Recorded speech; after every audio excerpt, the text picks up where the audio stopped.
Hello friends, മദീനയിൽ നിന്ന് പണ്ട് തുർക്കിയിലേക്ക് ഡയറക്റ്റ് ട്രെയിൻ സർവീസ് ഉണ്ടെന്ന് പറഞ്ഞാൽ നിങ്ങൾ വിശ്വസിക്കുക? അതെ, 1909 കാലഘട്ടത്തിൽ അന്നത്തെ ഓട്ടോമാൻ എംപയർ ആയ സുൽത്താൻ അബ്ദുൽ ഹമീദ് എന്നിവരാണ് ഈ ഒരു അൽ ഹിജാസ് എന്ന് പറയുന്ന റെയിൽവേ സ്റ്റേഷൻ മദീന പള്ളിയിൽ നിന്ന് 2 കിലോമീറ്റർ അകലെയാണ് ഈ റെയിൽവേ സ്റ്റേഷൻ സ്ഥിതി ചെയ്യുന്നത് കേട്ടോ. അപ്പോൾ അവിടുത്തെ ആ ഒരു പുരാതനമായിട്ടുള്ള ട്രെയിനിന്റെ ശേഷിപ്പുകളും റെയിൽവേ സ്റ്റേഷന്റെ അവശിഷ്ടവും കാര്യങ്ങളൊക്കെ ഇന്നും ഒരു മ്യൂസിയം ആയിട്ട് ഇവിടെ സ്ഥിതി ചെയ്യുന്നുണ്ട്. അപ്പോൾ അവിടുത്തെ കൂടുതൽ കാഴ്ചകൾ വിശ്വസിച്ച് ജസ്റ്റ് ഒന്ന് കണ്ടുവരാൻ കഴിയും.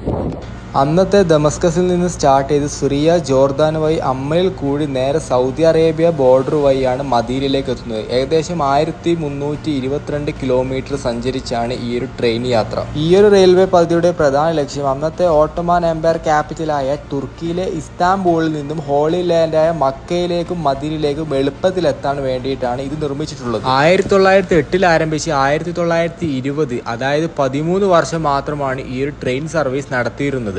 ദമസ്കസിൽ നിന്നും മദീനയിലേക്കും ജോർദാനിലെ അമ്മയിൽ നിന്നും ഫലസ്തീനിലേക്കും ഈ ഒരു ട്രെയിൻ സർവീസ് നീണ്ടുപോകുന്നു. ഏകദേശം ദമസ്കസിൽ നിന്ന് മദീനയിലെത്താൻ 3-4 ദിവസമാണ് ഈ ഒരു ട്രെയിൻ എടുക്കുന്ന സമയം. ഇതുപോലുള്ള മനോഹരമായ വീഡിയോകൾക്ക് വേണ്ടി അക്കൗണ്ട് ഫോളോ ചെയ്ത് കൂടെ കൂടിക്കോ. പുതിയൊരു വീഡിയോ ആയിട്ടും കാണാം.